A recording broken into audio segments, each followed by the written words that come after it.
Nós estamos hoje aqui em mais um Papo Fácil, muito legal, uma conversa diferente. Eu estou com o Márcio Nílio Sobrinho. O Nílio, ele é diretor técnico, diretor comercial e atua também na área de growth da Empresa 1. Mas, Nílio, muito legal a gente poder conversar. Eu acho que tem bastante coisa para a gente contar aqui hoje, não é isso? Temos sim. Temos sim. É um prazer estar aqui, Flávio. Eu penso que toda a oportunidade que a gente tem para falar um pouco de tecnologia e como que ela está utilizando, é importante que a gente fale. Como ela está sendo útil na sociedade, é importante que a gente utilize. Com certeza. E o exemplo que a gente vai falar é realmente muito interessante, né? Eu queria que você, para a gente começar nosso papo, você dá uma contextualizada. Você conta quem é a Empresa 1, né? De onde ela veio, brevemente. Tem tanta coisa para a gente falar, para a gente não estourar o nosso tempo, mas faz uma contextualização da Empresa 1, por favor. A Empresa 1 é uma empresa de tecnologia que foi fundada em Campinas na década de 90, que por professores ali da Unicamp, e a posteriori foi vendida para um grupo investidor aqui de Belo Horizonte, o Grupo Ferreira Lopes, e agora, mais recentemente, nós fomos adquiridos por um grupo canadense em 2018, o Grupo Volaris, e hoje a gente está aí dentro desse segmento de transporte de pessoas, ou People Transportation desse grupo. Então a história da Empresa 1, ela vem aí já de uma longa data, 27 anos, atuando nesse mercado, no mercado onde a gente primariamente tem um trabalho de automação da arrecadação dentro dos veículos, dentro dos ônibus nas cidades. Esse segmento é muito interessante, ou eu acho muito interessante, porque é um desafio que todas as cidades têm, né? Que é gerir aí direitinho as receitas do seu transporte. E vocês têm aí uma abordagem tecnológica bem interessante, né? E vocês atuam também de diversas formas, ou diversas cidades, se relacionam com diversas entidades. Conta um pouco aí como é que é esse lado da empresa, os relacionamentos que a empresa tem, e aí a gente depois vai falar um pouco mais sobre a tecnologia. Basicamente, nesse mercado, como a formação ou a organização aqui no Brasil, existem o poder público, os governos, o governo municipal e o governo estadual, em sua maioria, são responsáveis pelo transporte público na cidade. E existe um modelo de concessão na prestação de serviço, onde, através dessas concessões, entram operadores privados que vão, em sua maioria, fazer todo o controle tanto da arrecadação, quanto do transporte, quanto da operação nessa cidade. Então, nesse contexto, o nosso cliente primário hoje ele está dentro dos operadores privados, e as nossas soluções elas os auxiliam nesse controle de automação, nessa automação desse controle de arrecadação, não circunscrito somente a isso, basicamente, porque se a gente vai falar de forma simplificada de arrecadação, a gente está falando de todo o aparato que vem junto com esse próprio controle.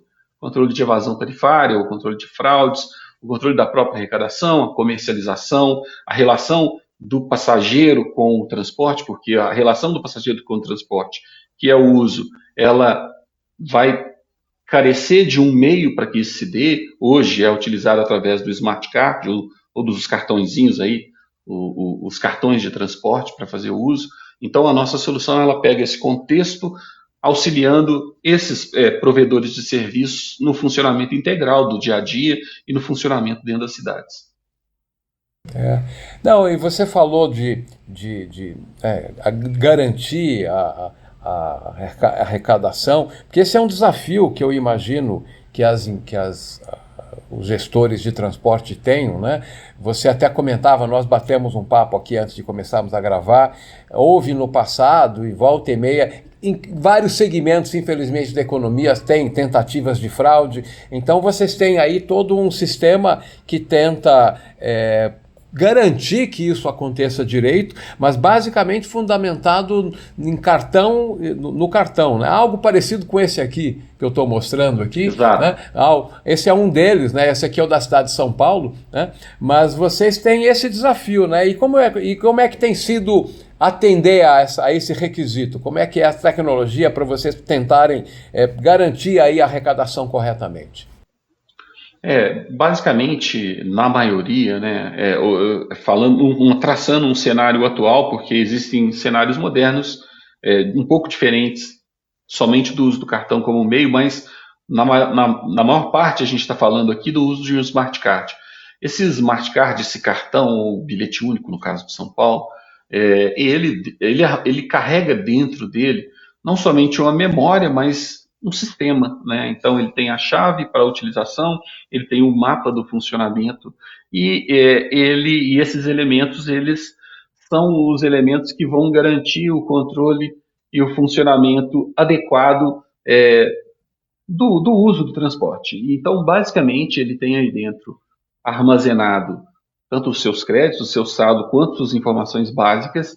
Além disso, ele necessita e carece de um elemento de segurança para evitar determinados contornos de fraude ou uso fraudulento. E, diante disso, essa tecnologia necessita obrigatoriamente de processos de criptografia avançados. Então, aparentemente, esse cartãozinho inofensivo carrega dentro dele elementos embarcados de segurança muito avançados para o funcionamento. E, a partir do momento que ele é apresentado no equipamento, aí ele entra em funcionamento, ele é energizado, ele começa a execução dos procedimentos dele, e aí existe um processo de criptografia que é tratado, que é trabalhado, de forma com que você consiga fazer o uso, para que esse processo sim seja seguro. Essa é um procedimento de garantia, de controle e de não fraude do processo. Obviamente, quando a gente está falando de tecnologias, e nós estamos falando de uma tecnologia que, apesar de ela ter elementos modernos ou avançados, ela é uma tecnologia que ela já tem mais de 30 anos. A tecnologia do uso do smart card, eu diria. Mas os algoritmos modernos estão presentes, assim como a evolução de criptografia neles mesmos.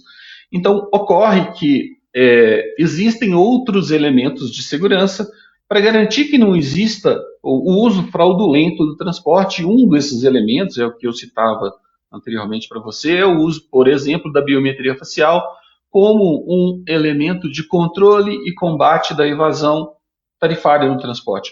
Basicamente, hoje ela está sendo usada, e ela já vem sendo usada já há alguns anos, apesar do tema ser um tema atual, né? Falar de biometria facial é um assunto atual, mas isso já está presente nesse segmento aí já tem mais de 10 anos. Basicamente, se trata de controlar o uso dos benefícios que são concedidos, eles são pessoais e intransferíveis, com não repúdio na passagem da catraca. Então, nenhum desses sistemas vai, por exemplo, evitar que a pessoa transponha a catraca. Então, a avaliação de fraude ela é feita posterior. Então, ela é feita no back-office. É feita a captura das imagens, é verificado se tem match ou não com a pessoa que está passando, e se tiver alguma sanção, ela será feita a posteriori. Esse pensar em termos de processo para esse funcionamento, ele tem uma razão de ser, principalmente ele evita determinados ou possíveis transtornos ou situações embaraçosas para o próprio usuário no momento do uso dentro do transporte. Então, está tudo pensado em característica de um processo de funcionamento associado com a tecnologia para que a gente consiga manter o equilíbrio, porque a evasão é algo que desequilibra financeiramente o próprio sistema, né, digamos assim. Não, é interessante porque quem vai imaginar que por trás de um cartãozinho singelo como esses, tem tanta coisa nos bastidores, né? Eu imaginava que isso aqui, para falar a verdade, eu nunca pensei direito como isso funcionava. Você que me ensinou, tive uma aula aí com você. Agora, toda essa implantação, todo esse serviço que vocês prestam, né? Como é que em relação ao Brasil, em relação ao mundo, como que é a utilização, como é que está a adoção da solução da Empresa 1, seja no Brasil ou seja em outros lugares? Hoje a gente está presente em 160, 170 cidades no Brasil, incluindo algumas capitais, Florianópolis, Fortaleza, região metropolitana de Belo Horizonte. Então, a gente tem uma presença de funcionamento. A nossa perspectiva em termos de projeto de crescimento, e a gente, no último ano, a gente cresceu 26% em relação ao ano anterior. A gente tem um pensamento bem voltado para o próprio negócio dos nossos clientes. Então, hoje eu te diria que a tecnologia ela precisa de funcionar como auxiliadora. Ao pensar dessa maneira, a gente também tem que fazer debates públicos, discussões em assuntos emergentes em termos do negócio do nosso cliente, até porque a gente está atuando em um nicho que eu te diria que ele é um dos elementos que são direitos fundamentais do cidadão. A gente está falando aqui de mobilidade. Mas se eu for olhar para o grupo, e aí não somente Empresa 1, a gente está falando em Empresa 1, mas a gente faz parte de um grupo mundial. Nos Estados Unidos, uma das empresas do nosso grupo, ela detém 70% do mercado de arrecadação, é grande. Isso, para a gente, o que isso muda para o Brasil? A experiência fora, ela é uma experiência um pouco distinta. Quem viaja para fora sabe que se você entra no ônibus, você não tem uma catraca. Você tem alguém para fazer a auditoria se você usou ou não, ou seja, a apresentação do seu ticket ou do que você está usando não é compulsória. Então tem uma questão comportamental associada a isso aí. Isso é um pouco diferente aqui. Isso faz com que, olhando as perspectivas de pensar futuro de outros lugares do mundo, a gente possa tropicalizar, trazer de uma maneira conjugada para o funcionamento dentro do país. Então, coisas que têm sido trabalhado muito de forma emergente fora daqui e que a gente tem trabalhado aqui dentro, uso de visão computacional dentro dos veículos, e aí até a gente não tratou isso, mas é algo, por exemplo, quantas pessoas estão dentro do ônibus nesse momento sem a necessidade de um novo aparato tecnológico dentro do ônibus. Do ponto de vista do usuário, como você disse, o usuário da tecnologia, eu costumava dizer isso, eu costumo dizer isso. O usuário da tecnologia, ele é o usuário da tecnologia quando ele começa a não reparar na tecnologia. Então, exemplo, você chega na sua casa e acende a luz. O que você espera? Que a luz acenda. Mas você não pensou que tem uma rede de distribuição, tem várias redes, tem interconexão, tem subestações. Ninguém pensa nisso. Então, dessa maneira, as soluções que a gente está construindo, e é isso que eu te digo, da transparência tecnológica, ele tem uma visão em como ela consegue ser transparente para o usuário, mas que traga um benefício, obviamente, é esse que é a proposição. A gente está falando aqui de transportar pessoas. Transportar pessoas. Então, tem pessoas ali envolvidas e tem elementos envolvidos. Como que eu consigo trazer uma percepção não de evolução tecnológica, mas de uso da tecnologia em prol do meu uso cotidiano de dia a dia. Então, esse tem sido muito o nosso mote de pensar. Olha, muito interessante.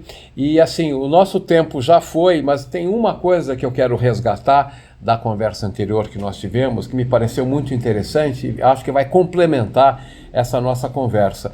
Você me disse que a Empresa 1, né, tem toda essa missão, toda essa parte transacional aí da tarifação, cobrança, enfim, a parte de transporte. Porém, você me disse que vocês têm também aí a possibilidade de potencialmente habilitar novos negócios, novas aplicações, né? Então, comenta um pouco sobre isso para a gente fechar a nossa conversa, que isso acho que expande um pouco o horizonte do que a gente falou. Por favor.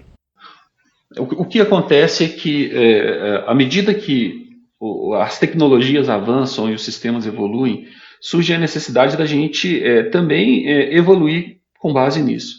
Uma evolução que veio sendo discutida aí há algum tempo, né, já vem sendo discutida há algum tempo, será que a gente deve utilizar cartão, ter cartão? É uma pergunta. Então, surgiu muito uma discussão que a gente chama de uso baseado em conta já há algum tempo. Houve algumas tentativas de utilização dessa tecnologia. Então, essa é uma evolução natural que está acontecendo no sistema. Então, o que eu estou dizendo aqui? Você usa o seu celular. Com o seu próprio dispositivo celular, você não precisa de ter o cartão, ele está dentro desse equipamento. Essa é uma das evoluções do ponto de vista do usuário. Do ponto de vista da tecnologia, a modificação tecnológica, ela está fazendo uso de algo que já está presente aqui. Então, nós estamos falando de um mundo conectado, de um mundo online. Então, à medida que os sistemas das cidades avançam e a infraestrutura tecnológica avança para algo online, o pensar do uso ou a habilitação do uso de uma nova forma tecnológica, ela também surge como um fator e como um elemento de comodidade para aquilo que a gente está buscando, que é o usuário final. Né? Então, hoje, a gente tem trabalhado muito fortemente com essas questões, apesar, é uma solução que ela já existe. Aliás, ela existe aí em São Paulo, eu te falo, usando conta com várias possibilidades. A gente acabou de fazer esse tipo de trabalho aí em Carapicuíba, Francisco Morato. Acabamos, assim, o projeto ele acabou de fazer esse... Lá na prática, o que está acontecendo? Apesar de existir um cartão ainda, todos os usuários da cidade têm uma conta. O que significa que, apesar de ainda não colocarmos em produção para ele usar o celular, ele pode usar o celular sem a necessidade do cartão. Então, essa é uma evolução que está acontecendo sistemicamente. O Brasil ele é um pouco mais lento, porque, se a gente for parar para pensar, agora que está surgindo as redes 5G, mas ainda está em um processo em evolução. Agora que as cidades estão ficando de verdade interconectadas, mas é um processo em evolução. Então, como a gente tem um modelo de transição, é necessário que a gente pense no mundo offline e no mundo online. Os nossos sistemas pensam dessa maneira. Não, muito, muito interessante. Eu gostaria, viu, Nílio, que a gente pudesse, daqui a uns pares de meses, voltar a conversar. Esse segmento já percebi que ele é muito dinâmico, seria muito legal, né? E aí, quem sabe, se você estiver em São Paulo, eu estiver, você está em Belo Horizonte, né? Belo Horizonte, mas a gente pode conversar presencial. E eu te diria que a gente tem no grupo nós temos existe todo um trabalho, existe inclusive um podcast americano. É interessante porque conecta coisas